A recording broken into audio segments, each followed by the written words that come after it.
Bonjour. Dans cette vidéo, nous allons continuer l'étude des limites de fonctions. Dans cet exercice, nous nous proposons de calculer la limite de la fonction lorsque x tend vers 0, cosinus pi sur 12 plus 2x moins 2 cosinus pi sur 12 plus x plus cosinus pi sur 12 sur x carré. Si l'on remplace x par 0, on voit que cela va donner cosinus pi sur 12 moins 2 cosinus pi sur 12 plus cosinus pi sur 12, 0 sur 0. C'est-à-dire que, a priori, cette limite se présente sous la forme indéterminée 0 sur 0. Alors, pour lever l'indétermination, il faut s'arranger pour éliminer les origines de 0. En bas, l'origine de 0, c'est x carré. Il faut donc essayer de faire apparaître un terme qui, sur x carré, ne tendra plus vers 0. Alors, nous sommes ici devant une fonction trigonométrique, la fonction cosinus.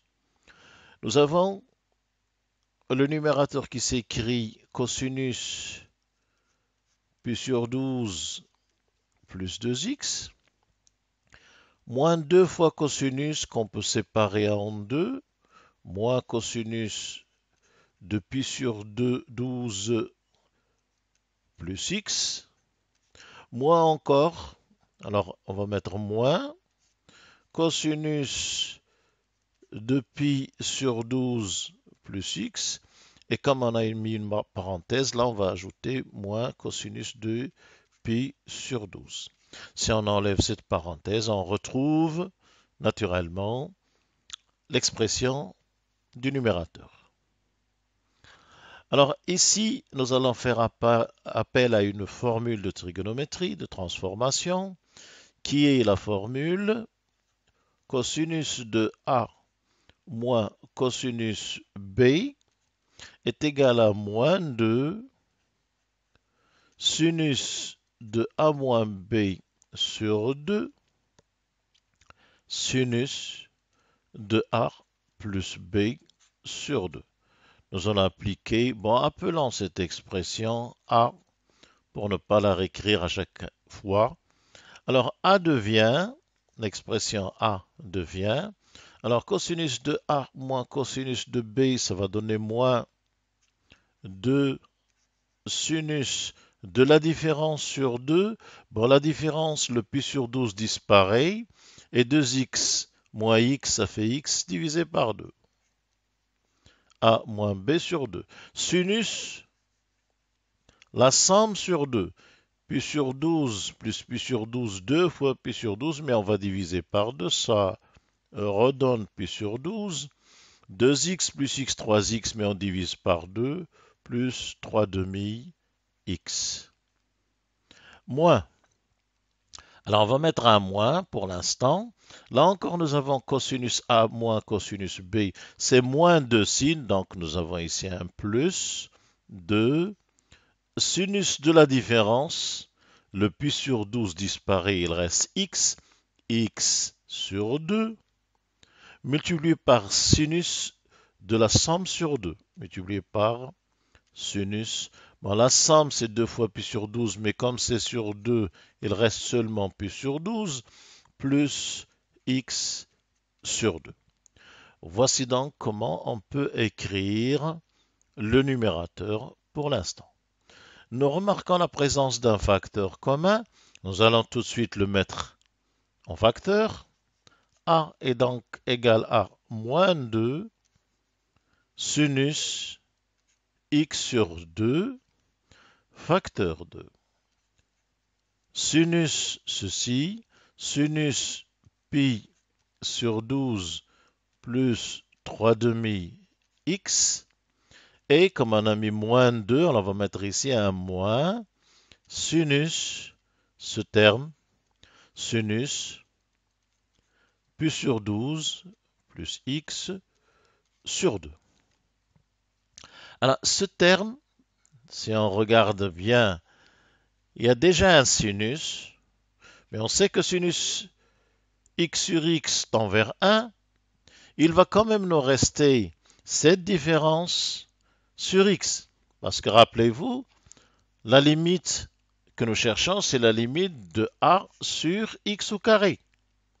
Donc si on divise ce sinus par un x, ça donne une limite finie, il va rester un x, mais ici, si on remplace x par, si on remplace x par 0, ça va donner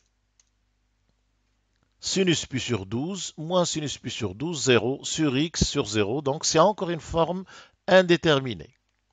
Donc nous allons continuer à transformer cette différence dans l'espoir de trouver quelque chose qui lève l'indétermination. Pour cela, nous allons faire appel maintenant à la formule trigonométrique sinus A moins sinus B, qui est égal à 2 sinus de la différence sur 2 cosinus de la somme sur 2. Avec cette relation, A devient moins 2 sinus x sur 2, facteur 2. Alors sinus A moins sinus B, c'est 2. Sinus de la différence sur 2, le pi sur 12 disparaît. 3 demi x moins 1 demi x, c'est x. Donc il reste seulement sinus x sur 2, comme on divise par 2, cosinus de la somme sur 2. Bon, la somme sur 2 contient d'abord pi sur 12, enfin 2 fois pi sur 12 sur 2. Alors plus 3 demi-x et 1 demi-x, c'est 2x divisé par 2, donc c'est plus x. Voici comment se présente la limite. Nous avons donc la limite à l'origine, rappelez-vous, c'était la limite quand x tend vers 0 de l'expression a sur x au carré. L'expression a est maintenant, alors l'expression a est maintenant remplacée après simplification par, alors limite 2 moins 2 et 2, 4, sinus carré x sur 2, sinus x sur 2 fois sinus x sur 2, cosinus pi sur 12 plus x, le tout sur x au carré. Alors nous voyons apparaître un sinus carré qui va emmener avec lui le x carré et faire disparaître l'indétermination. Il suffit d'écrire que c'est égal à la limite lorsque x tend vers 0, 2 moins le 4 on le descend bas, ça fait x carré sur 4, ou encore sinus x sur 2 au carré, sur, au lieu de x carré sur 4, x sur 2 au carré, multiplié par le cosinus de pi sur 12 plus x. Maintenant, si on fait tendre x vers 0, on sait bien que sinus x sur 2 tend vers 1, le carré tend aussi vers 1, cosinus pi sur 12 plus x quand x tend vers 0 tend vers cosinus pi sur 12. Avec le moins, on trouve enfin moins cosinus de pi sur 12 et l'indétermination est levée. Je vous remercie.